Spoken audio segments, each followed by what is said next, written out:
la tristesse arrive, je sais tu es là, toujours près de moi. Bon mardi et bienvenue à votre émission La Victoire de l'amour. C'est toujours avec une immense joie que je vous retrouve tous les matins pour qu'on puisse ensemble méditer sur la priorité des priorités. Et comme on le fait tous les mardis, on rejoint quelqu'un qu'on apprécie énormément, notre amie Brigitte.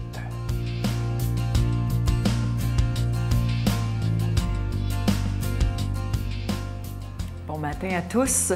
Nous sommes toujours dans le journal intime de Sœur Faustine. Quel privilège nous avons de pouvoir avoir accès à ce journal. Je vous le dis, c'est du pur délice. Puis en plus, c'est écrit très simplement. Tout le monde peut lire ça, là, très accessible.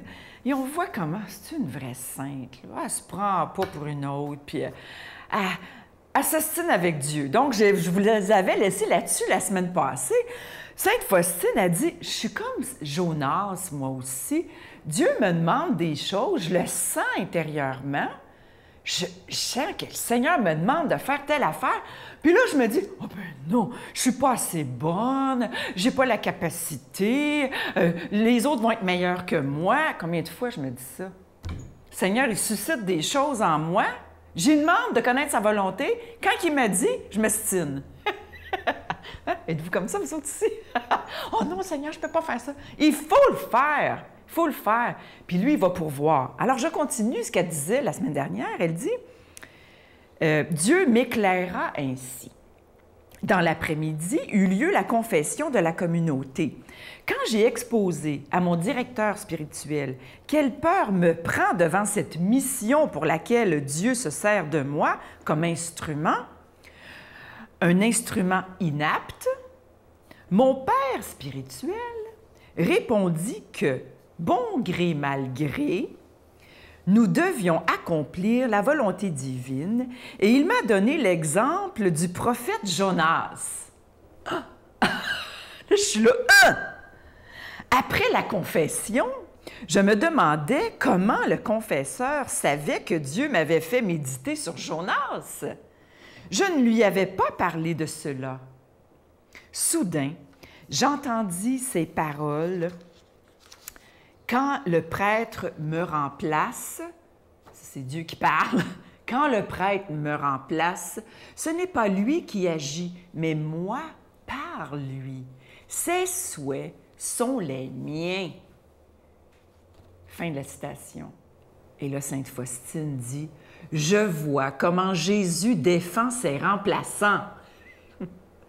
Il se place lui-même dans leur action. » N'est-ce pas? Et on peut méditer là-dessus pendant 3 semaines, 2 heures par jour, mes amis. Comment est-ce qu'on peut être attentif à la volonté de Dieu et croire que Dieu va nous donner la capacité de l'accomplir? C'est lui qui agit à travers le directeur spirituel, mais c'est lui qui agit à travers moi, puis à travers chacune de nous. Il faut le croire. Méditons là-dessus.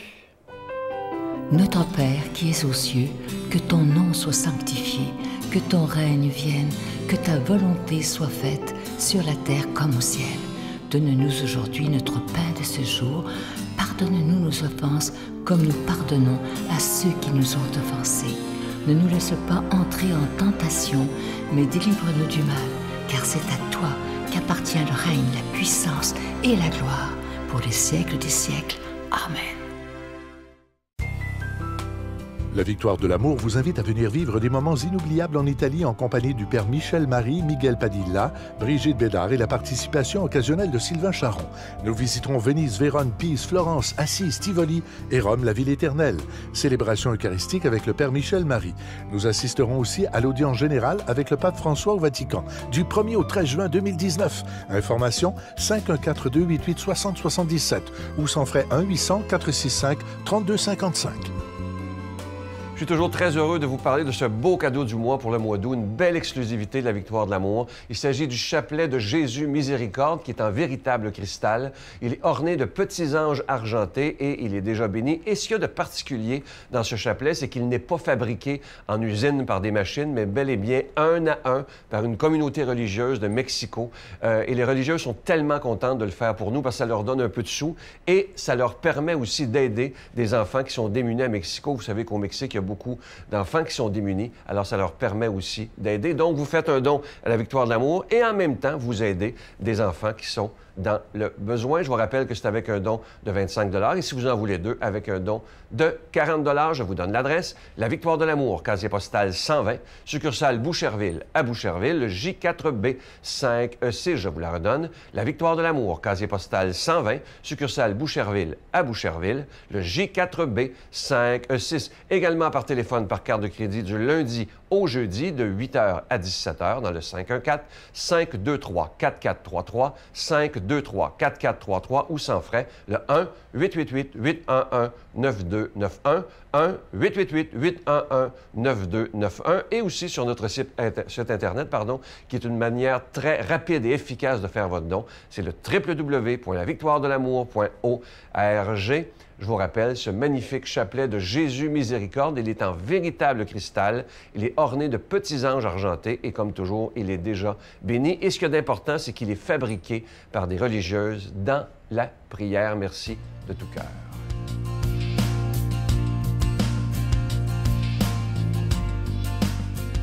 Mon Dieu, donnez-moi la sérénité d'accepter les choses que je ne peux changer, le courage de changer les choses que je peux et la sagesse d'en connaître la différence. Amen. Aujourd'hui, la parole de Dieu est proclamée par notre ami Luc Faneuf.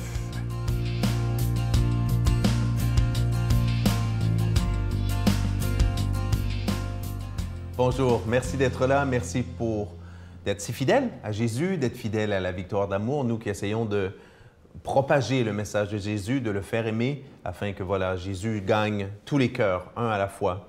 Donc aujourd'hui, dans l'Évangile, on va réfléchir sur le fait que la réussite humaine et la réussite spirituelle ne sont pas du tout la même chose. Donc demandons à l'Esprit Saint qui a inspiré cette parole de Dieu, qui va inspirer ma proclamation, afin qu'il vous habite aussi, afin que cette parole de Dieu vraiment change quelque chose dans notre vie aujourd'hui. Jésus disait à ses disciples, « Amen, je vous le dis, un riche entrera difficilement dans le royaume des cieux. Je vous le répète, il est plus facile à un chameau de passer par un trou d'aiguille qu'à un riche d'entrer dans le royaume des cieux. » Entendant ces paroles, les disciples furent profondément déconcertés. Ils disaient, « Mais qui donc peut être sauvé? » Jésus les regarda et dit, « Pour les hommes, c'est impossible, mais pour Dieu, tout est possible. » Alors Pierre prit la parole et dit à Jésus, « Et voilà que nous avons tout quitté pour te suivre. Alors, qu'est-ce qu'il y aura pour nous? » Jésus leur déclara, « Amen, je vous le dis, quand viendra le monde nouveau, et que le Fils de l'homme siégera sur son trône de gloire, vous qui m'avez suivi, vous siégerez vous-même sur 12 trônes pour juger les 12 tribus d'Israël. Et tout homme, toute femme qui aura quitté à cause de moi, en mon nom, des maisons, des frères, des sœurs, un père, une mère, des enfants ou une terre, recevra beaucoup plus, et il aura en héritage la vie éternelle. Beaucoup de premiers seront derniers, beaucoup de derniers seront premiers. » Acclamons cette parole de Dieu. Louange à toi, Seigneur Jésus. Beaucoup de premiers seront derniers, beaucoup de derniers seront premiers. Voici une phrase qui est extrêmement consolante, mais voici une phrase aussi qui est prophétique. Prophétique au sens où elle révèle une intention de Dieu. Nous jugeons avec notre regard humain, nous jugeons les personnes, la société et tout le reste, et on ne s'en rend même pas compte, mais on adopte presque malgré nous les valeurs qui sont jugées par la société, entre guillemets, par le monde, pour parler comme la Bible, qui sont jugées les plus importantes, la gloire, l'argent, es-tu connu, as-tu beaucoup de likes sur Facebook et tout le reste, es-tu une vedette, es-tu quelqu'un qui a réussi dans la vie? La parole de Jésus, voilà. Là, on la prend ou on la prend pas, hein? On est libre. Mais si on croit que Jésus est le Fils de Dieu, Dieu le Fils, bien, on la prend. On la prend pour ce qu'il dit. Beaucoup de premiers seront derniers, ceux qu'on applaudisse aujourd'hui, ceux qui sont à pleine page dans les journaux, ceux qui sont décorés d'un paquet de médailles, n'est-ce pas? Ils seront derniers. On se souvient d'une autre parole de Jésus dans l'Évangile, s'adressant aux pharisiens, donc les grandes autorités spirituelles de l'époque. Les putains, les prostituées vous précéderont dans le royaume des cieux. Jésus était vraiment très, très, très audacieux. On ne se surprend pas qu'avec des paroles aussi fortes, hein, Jésus aujourd'hui, là, en plein milieu sur la rue Sainte-Catherine ou grande ville, qui proclame comme ça devant des agoras de politiciens, de richissimes hommes et femmes d'affaires, beaucoup de premiers seront derniers. Attention, peu de riches entrent dans le royaume des cieux. Peu de riches entrent dans le royaume des cieux, ah oui, comme ça, mais pour Dieu, tout est possible. Autrement dit, oui, l'argent a un rapport qui est très séducteur, très attrayant pour le cœur. C'est ça le danger de l'argent. L'argent en soi, c'est rien. L'argent, c'est du papier. L'argent, c'est de la monnaie, c'est du métal. C'est le pouvoir que donne l'argent. Parce que j'ai de l'argent, voilà, je peux faire beaucoup de choses. Et là, le plus grave, je peux me passer des autres. Je peux même, me passer de Dieu. Je suis multimillionnaire, la vie va bien, je peux tout acheter, tous les plaisirs, toutes les détentes et tout le reste. Et je peux aussi, me passer des autres au sens où je veux me passer des autres parce que j'ai plein d'argent. Je pourrais le donner à plein de bonnes œuvres. Vous les connaissez, les bonnes œuvres. Des centaines. Le Camp, Emma Québec, La Victoire de l'amour, des œuvres spirituelles, des œuvres humaines. Il y a tellement de bien à faire avec des millions, avec des milliards de dollars. Et certains hommes et femmes d'affaires font ce bien, attention. Ce n'est pas une condamnation comme ça, généralisée pour tout le monde. Mais l'argent a ce pouvoir, depuis toujours, sur les gens, j'allais dire, de saisir leur cœur, de le capter et de rendre les gens esclaves de ce qui devrait être leur esclave. C'est l'argent qui devrait nous servir. C'est l'argent qui devrait être notre esclave, et non pas nous qui devenons esclaves de l'argent. Et du coup, on se coupe de Dieu, on se coupe des autres, comme certaines vedettes, une femme en particulier à qui je pense. Dans toutes ces maisons, il y a des gros grillages. Mais cette femme-là, on l'entend toujours dire « j'aime mon public, j'aime mon public, j'aime mon public ». N'est-ce pas? Sous-entendu, j'aime mon public qui paye, puis qui me rend milliardaire ou multimillionnaire, n'est-ce pas? Mais venez pas chez moi, venez pas me déranger, j'ai des grillages, j'ai des trucs de sécurité. J'ai besoin de vous uniquement quand vous sortez votre Mastercard pour acheter mes billets pour aller. Donc, ça, Jésus met en garde contre cela. L'argent ne doit pas nous éloigner de Dieu. Demandons à lui, Dieu, de nous bénir, Dieu qui est Père, Fils, Saint-Esprit. Bonne journée. Je vous salue Marie, pleine de grâce. Le Seigneur est avec vous. Vous êtes bénie entre toutes les femmes, et Jésus, le fruit de vos entrailles, est béni. Sainte Marie, Mère de Dieu, priez pour nous pauvres pécheurs, maintenant et à l'heure de notre mort. Amen.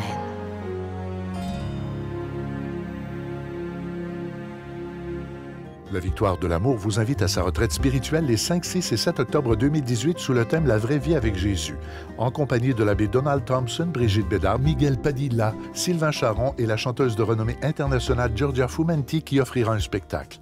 Et comme invité spécial, nous avons le privilège de recevoir l'unique Marcia Pilote. À l'hôtel et suite Le Dauphin de Drummondville, réservé 514-523-4433 ou sans frais 1-888-811-92-91. Vous savez, parfois, il y a des gens qui disent « Il me semble qu'il ne se passe rien dans ma vie, c'est toujours pareil. » Écoutez bien cette pensée qui dit ceci. Si on ne change rien dans sa vie et qu'on reproduit toujours la même routine, il ne faut donc pas s'étonner que rien de nouveau se produise. C'est tout à fait vrai. Je vous souhaite une belle journée. À demain. Bye. Il y a des gens, par exemple, qui ont pu identifier des choses qui se sont passées pendant qu'ils étaient morts cliniquement. La couleur des cheveux, par exemple, d'une infirmière, des outils qui ont été utilisés. Donc, ils se voient au-dessus de leur corps, finalement?